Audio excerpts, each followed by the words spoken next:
Welcome to Everyday, a New Thought. I'm Thor Chalgren.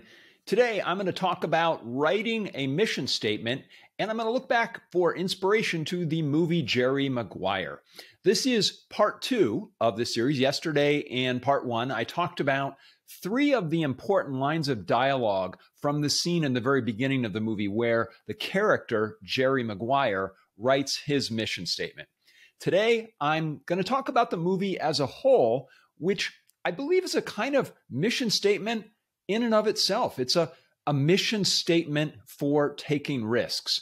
I believe that's one of the points that the movie makes, is that it's worth taking risks in life, in work, and in love in service of relationships. So it's a kind of a mission statement in and itself to show what this is like. But what it does is it shows in the first 10 minutes of the movie, when Jerry makes the mission statement, then the rest of the movie is essentially showing what the consequences of that are. So I think it's worth looking at for us, because we can have a mission that we have in life, something that we want to do, but it's helpful to know what sort of things will we experience once we put ourselves out in the world. So today there are three things I'm going to share about the way that the movie portrays the consequences of Jerry's mission statement. So the first is he puts this mission statement out and he immediately has second thoughts. In the movie, he's written it and he wakes up the night after writing it and delivering it, and it's put in the mailboxes of all of his people in his office, and he immediately has second thoughts. It's kind of humorous the way it's portrayed. He's watching a rerun of Hawaii Five-0 where the character Steve McGarrett is waiting for a bomb to tick down to zero. And he says, boom. And that's the moment when Jerry literally realizes this could all blow up on him. So he picks up the phone, calls the hotel, and asks if the memo has already gone out, and if possible, can they pull it back? And they tell him, no, it's too late. So it's natural to have second thoughts. I think my takeaway from this is, when you step out and you do something that's uncomfortable, unconventional, it's natural. The movie is showing us it. Don't worry. It's natural to feel second thoughts, to wonder, did you take the right step? Did you go too far? It's saying essentially it won't be easy, but you can do it.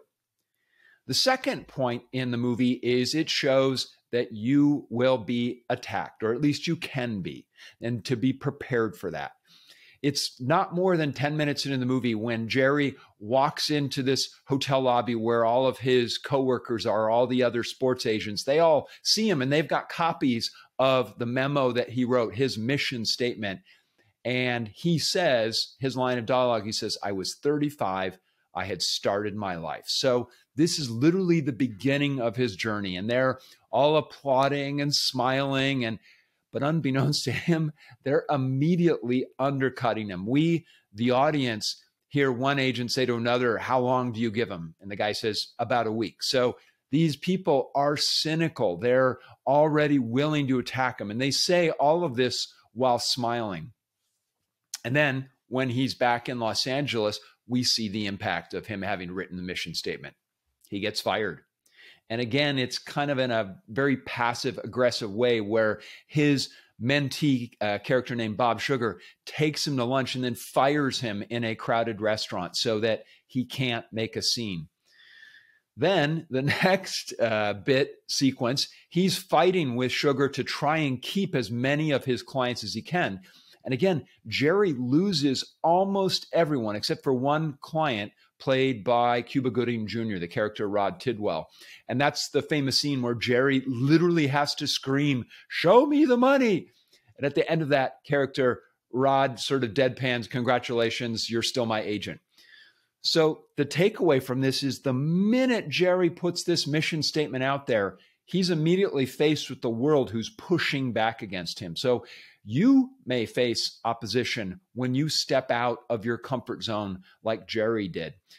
People may unfortunately attack you. Friends may turn out to not be friends, and you're going to have self-doubts. But if you truly believe in what you state in your mission, then you'll get through it.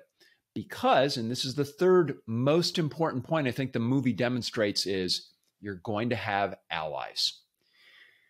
At the end of that first act of the movie, when Jerry has to leave his office and he's got the only allies at first he thinks he has are a bag of goldfish who are willing to go with him. He's been fired. He says he's going to start a new office and nobody will join him, except in the call right before this, Rod Tidwell says, I'm still on board with you. You're still my agent. So he's got one client, and then he finds one other ally, and that's the character played by Renee Zellweger, character named Dorothy.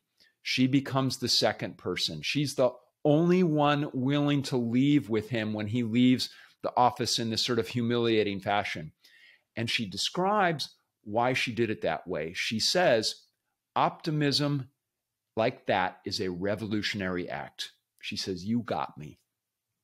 So the whole second act then becomes one big test for Jerry. You know, he put this statement out there of this is what I believe in. And then the movie's showing this is the consequence of when you step out and you take that kind of bold action.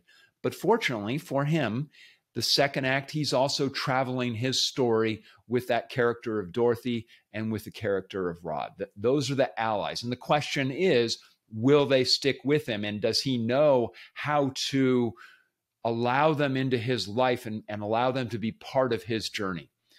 So the takeaway for me, I think this movie, again, is a mission statement for what it looks like to take chances. The writer, Cameron Crowe, is showing us when you have this kind of idealism, it's not going to be easy. You're going to be tested. You'll face opposition. You will find allies, and you may face a challenge, a fight, opponents who don't share your beliefs, and you're going to have to overcome that. So as we reflect back on this, if you were to write your mission statement, what would be in it? What are you thinking about but not saying?